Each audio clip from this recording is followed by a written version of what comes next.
Hi hello வணக்கம் friends, welcome to the channel TNPSC notifications. நீங்கள் நம்ம சேனலுக்கு இப்போ தான் புதுசாக வரீங்க அப்படின்னா சேனலை சப்ஸ்கிரைப் பண்ணிவிட்டு வீடியோவை பாருங்கள். நாம் இன்றைக்கி எதை பற்றி பார்க்க போனோம்னா 7th ஸ்டாண்டர்ட் தமிழ் புக்கில் பருவம் 3ல் இருக்கக்கூடிய முக்கியமான கொஸ்டின்ஸ் தான் பார்க்க போகிறோம். நம்ம ஆல்ரெடி 6th ஸ்டாண்டர்டும் 7th இருக்கக்கூடிய ஃபஸ்ட் டேர்மும் செகண்ட் டேர்மில் இருக்கக்கூடிய முக்கியமான கொஸ்டின்ஸ் வந்து வீடியோவாக அப்லோட் பண்ணியாச்சு. அந்த வீடியோக்கான லிங்க் இந்த வீடியோ கீழே டிஸ்கிரிப்ஷனில் இருக்குது, அதில் போய் நீங்கள் செக் பண்ணிக்கலாம். நாம் இன்றைக்கி 7th ஸ்டாண்டர்ட் டேர்ம் 3ல் இருக்கக்கூடிய கொஸ்டின்ஸை பார்க்கலாம். வீடியோவை ஸ்கிப் பண்ணாமல் ஃபுல்லாக பாருங்கள். வாங்க வீடியோவில் போகலாம். இந்த கொஸ்டின் பிடிஎஃபை நான் டெலிகிராம் சேனலில் கொடுக்குறேன். டெலிகிராம் சேனல் லிங்க் இந்த வீடியோ கீழே டிஸ்கிரிப்ஷனில் இருக்குது, அதில் ஜாயின் பண்ணி நீங்கள் டவுன்லோட் பண்ணிக்கோங்க. ஃபர்ஸ்ட் கொஸ்டின் பாருங்கள். பழமொழி 400 நூலின் ஆசிரியர் யார்? ஆன்சர் ஆப்ஷன் பி மூன்றுரை அரையனார். அதுக்கப்புறம் ரெண்டாவது கொஸ்டின். மலையருவி என்னும் நூலை தொகுத்தவர் யார்? Answer option C Jeganathan. அப்புறம் மூணாவது கொஸ்டின். முதுமக்கள் தாலி டேஸ் என்னும் இடத்தில் கண்டுபிடிக்கப்பட்டுள்ளது? Answer option A Adichanallur. அப்புறம் ஃபோர்த்து கொஸ்டின். திங்கள் நாள் விழா மல்கு திருநாள் வேலியுரை செல்வர் தாமே இவ்வரி இடம்பெற்றுள்ள நூல் எது? Answer option D Thevaram. அப்புறம் ஐந்தாவது கொஸ்டின். தென்னிந்தியாவின் ஆக்ஸ்போர்ட் என்று அழைக்கப்படும் நகரம் எது? இந்த கொஸ்டின் வந்து டிஎன்பிஎஸ்சியில் அடிக்கடி ரிப்பீட்டடான கேட்கக்கூடிய ஒரு கொஸ்டின், அதனால் நல்லா பார்த்து வச்சுக்கோங்க. இதுக்கான ஆன்சர் வந்து ஆன்சர் ஆப்ஷன் பி பாளையங்கோட்டை. அப்புறம் ஆறாவது கொஸ்டின். ரசிகமணி என்று சிறப்பிக்கப்பட்டவர் யார்? ஆன்சர் ஆப்ஷன் ஏ டி.கே. சிதம்பரநாதர். அப்புறம் ஏழாவது கொஸ்டின். தொட்டனைத்து ஊரும் மலர்கேணி மாந்தர்க்கு கற்ற அனைத்தும் ஊரும் அறிவு இக்குறட்பாவில் பயின்று வந்துள்ள அணி எது?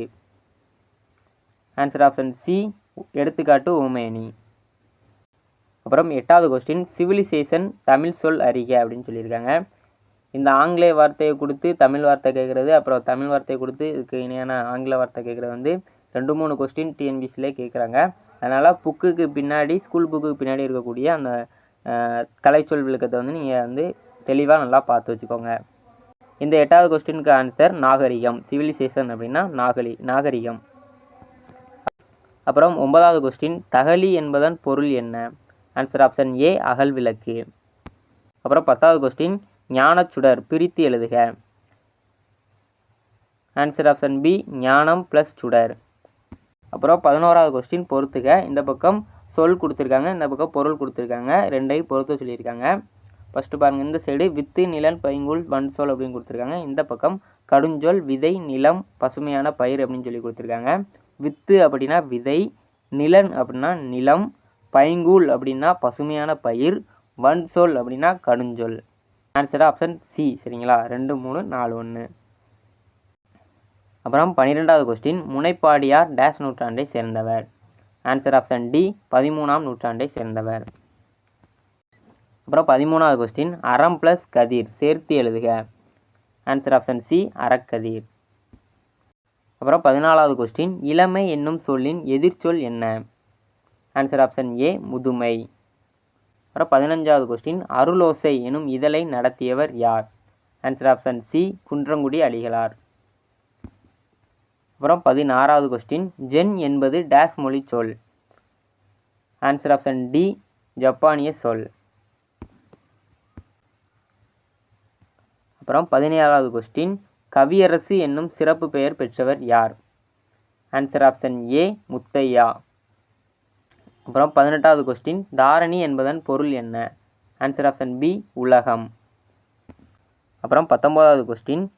தமிழக அரசியல் வானில் கவ்வியிருந்த காரிருளை அகற்ற வந்த ஒளிக்கதிராக காயிதே மில்லத் முகமது இஸ்மாயில் அவர்கள் திகழ்ந்தார் என்று கூறியவர் யார் அப்படின்னு கேட்டிருக்காங்க.